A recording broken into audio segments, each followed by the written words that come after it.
Olá! Você quer fazer um processo de admissão perfeito? Eu vou te ensinar aqui nesse vídeo. Com apenas 5 passos, você vai fazer um processo de admissão de forma perfeita. Vamos lá? O gestor da área, quem realmente precisa daquele candidato, daquela vaga, o departamento que tem aquela vaga em aberto, vai solicitar para o departamento de recrutamento e seleção, que geralmente faz parte do RH. Em algumas empresas de pequeno porte, essa função é feita também para o profissional do departamento pessoal. Mas empresas de médio e grande porte têm um departamento separado de recrutamento e seleção, tem um departamento separado de recursos humanos. Então, é esse profissional que faz essa seleção. Ele abre essa vaga, disponibiliza nos meios de comunicação que a empresa já está acostumada a trabalhar, faz toda a triagem de currículo, faz as entrevistas, testes e verifica qual candidato que melhor se enquadra naquela vaga. E aí ele encaminha este candidato para o departamento pessoal. Exame médico admissional. O departamento pessoal recebe este candidato e encaminha para o médico do trabalho. Lá, o médico do trabalho vai avaliar em exame clínico e, dependendo da função, alguns exames complementares, se aquela pessoa, aquele candidato está apto a exercer a função que a empresa necessita. Ele vai fazer o exame clínico, complementares e vai atestar, que é o atestado de saúde ocupacional. Com esse atestado de saúde ocupacional, o médico do trabalho vai verificar se o funcionário está apto ou inapto para exercer aquela função. Estando apto, ele continua no processo admissional. Se der inapto, e olha, gente, acontece. É difícil, é raro acontecer, mas acontece sim. Às vezes o funcionário dá inapto. E aí o que você faz? Você volta para o departamento de recrutamento e seleção com essa informação e ele vai ter que fazer um novo processo ou verificar o segundo candidato que ele iria chamar para aquela vaga. Então, aí o processo seletivo se encerra daquele candidato e inicia um outro. Ou, se o funcionário der apto, ele permanece no processo seletivo e vai para a próxima etapa. A entrega dos documentos ao departamento pessoal. Às vezes algumas pessoas me questionam e falam: ai, Fernanda, entrega de documento é etapa de processo de admissão? É sim. Vou te explicar o porquê faz parte de uma etapa de processo de seleção. Nós disponibilizamos, nosso departamento pessoal, disponibilizamos para o funcionário uma listagem de todos os documentos que eles têm que apresentar para o departamento pessoal para a gente concluir a admissão, para fazer o cadastro do funcionário no nosso sistema de folha, para dar prosseguimento naquele processo admissional. E o que acontece? Tem algumas pessoas que infelizmente não têm todos os seus documentos. Por exemplo, PIS. Nem toda pessoa sabe seu número de PIS. Ou pior, não tem nenhum documento que comprova o número do PIS. Então a pessoa tem que ir até a Caixa Econômica Federal e solicitar o seu número de PIS, para a Caixa Econômica fazer uma pesquisa e entregar, né, e informar esse número de PIS do trabalhador, porque só assim nós do departamento pessoal conseguimos fazer a admissão do funcionário. Porque se ele não for o primeiro emprego, porque em casos de primeiro emprego, o DP faz a inscrição do PIS junto à Caixa Econômica Federal. Mas se não for primeiro emprego, nós não temos como consultar, não existe um lugar para consultar esse número de PIS. Então a gente precisa desses documentos. Então, o processo número 3, que é a entrega dos documentos, realmente é importante, porque se faltar algum documento que é primordial na admissão, a gente não consegue concluir. Então, precisa realmente de ter todos os documentos, o candidato entregar todos os documentos de forma correta para dar prosseguimento para a próxima etapa. Só iniciou depois da implantação e envio obrigatório do e-social. Antes ela não existia. A etapa número 4 é a consulta da qualificação cadastral no site do e-social. É uma etapa muito importante e que muitas empresas e muitas pessoas não dão atenção.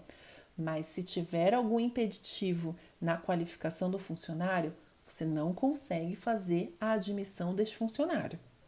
O que é a qualificação cadastral? A qualificação cadastral é um bate. Ele vai fazer um cruzamento das informações do funcionário.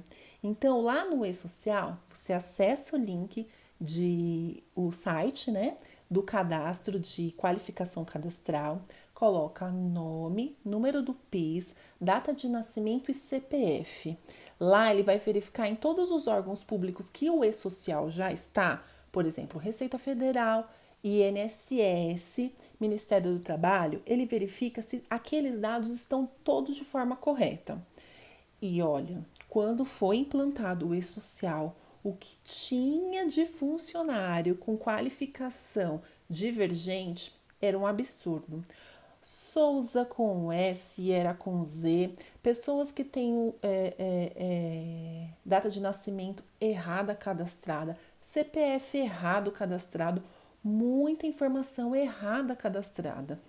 E essas informações, elas estão na base de dados do governo. Então, precisa fazer esse ajuste para a gente conseguir fazer a qualificação lá com sucesso para você prosseguir no processo admissional. Então, como que a gente faz? Como que é a prática dessa qualificação? Você recebe a documentação do funcionário, que era a etapa número 3, que era a entrega dos documentos. Com esses documentos, você faz a qualificação. Verifica lá no site do e-social se o funcionário está ok, com sucesso ou com alguma divergência. Se ele tiver com alguma divergência, o próprio site dá o caminho que ele precisa para regularizar. Ou seja, se ele tiver com problema lá no CNIS, ele já informa que ele tem que ligar no 135 da Previdência. Se ele tiver com algum problema na Receita Federal, ele já informa que tem que entrar em contato com a Receita Federal e regularizar. Você só consegue fazer a admissão do funcionário, né, no sistema de folha de pagamento que vai subir para o e-social se estiver a qualificação correta, dados com sucesso. Porque se tiver alguma divergência, ele não pode iniciar o processo de admissão. E aí você corre o risco de não fazer essa qualificação e quando você for colocar o funcionário no seu sistema de folha de pagamento e subir para o e-social, ele vai dar divergência. Então, esse processo de qualificação é essencial.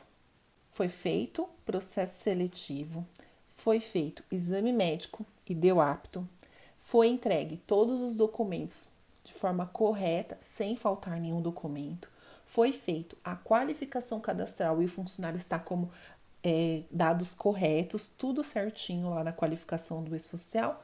A próxima etapa é o quê? Cadastrar no seu sistema de folha de pagamento.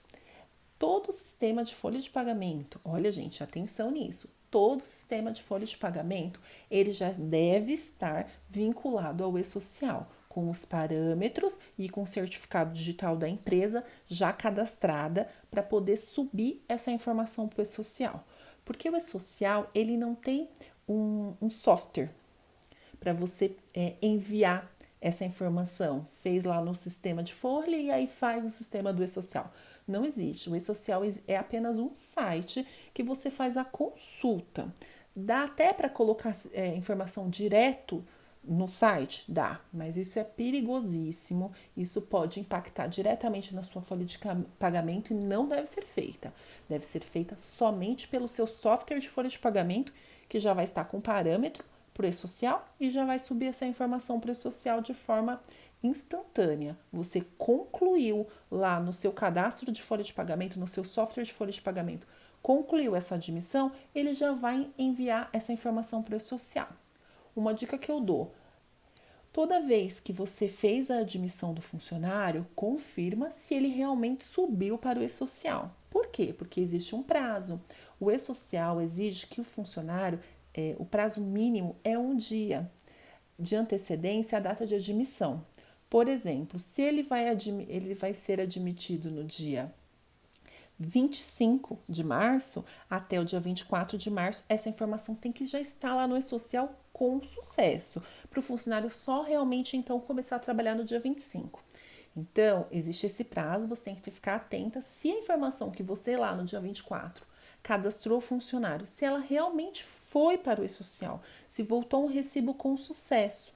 Se o seu sistema de folha de pagamento não voltar essa informação com sucesso, é importante que você entre lá no site do e-social com o certificado digital da empresa e consulte com o número do CPF do funcionário, se ele realmente está lá com sucesso, tá? Subindo com sucesso, fez o cadastro o cadastro do funcionário no software, subiu com sucesso para o e-social, o que você precisa fazer mais aqui dentro do passo número 5? A impressão dos documentos admissionais, que são o quê? Contrato de experiência, acordo de prorrogação, acordo de compensação, o formulário do salário família e o termo de responsabilidade dos dependentes do imposto de renda. Esses são os documentos que você tem que fazer. É importante salientar porque, de acordo com o ramo de atividade da empresa e de acordo com o tipo de sindicato, pode haver algum outro tipo de documento admissional que é importante ser entregue para o funcionário assinar no ato da admissão. Então, observe bem isso. Se tem algum outro documento, se em convenção coletiva determina a emissão de mais algum outro documento e também de acordo com o ramo de atividade da sua empresa, se tem mais algum documento que ele precisa assinar lá no ato da admissão. Fez isso, encerrou o processo admissional. Carteira de trabalho é o item que a gente vai falar um pouquinho mais no próximo vídeo. Porém, já vou te adiantar aqui o seguinte, a partir do momento que você subiu a informação para o social, ele já vai atualizar a carteira de trabalho digital. E o funcionário, ele pode acessar o app da carteira de trabalho digital e ali ele verifica o registro dele na empresa. Então, hoje não é mais obrigatório, não se faz mais registro em carteira de trabalho. É tudo pela carteira digital. Ok?